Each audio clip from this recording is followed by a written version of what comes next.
Dalam rangka program TMMD ke-111 Kodim 0718 Pati yang dilaksanakan di Desa Taman Sari, Agus Amin, Kepala Desa Taman Sari, memberi respon yang baik dan mengapresiasinya dengan siap mendukung segala keperluan yang dibutuhkan dalam kegiatan tersebut.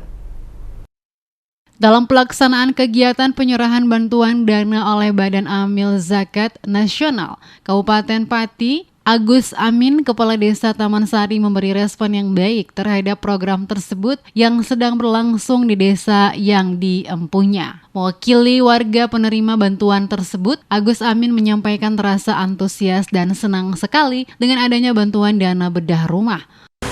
Warga secara umum, calon penerima sangat antusias sekali, senang sekali.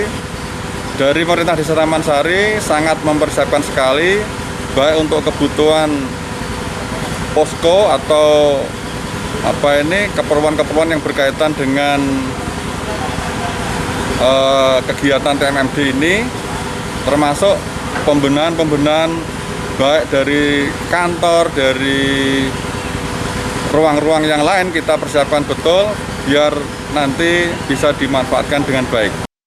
Agus Amin menambahkan pemerintah Desa Taman Sari sangat mengapresiasi program TMMD tersebut dengan siap mendukung segala keperluan yang dibutuhkan agar dapat dilaksanakan dengan baik dan sukses.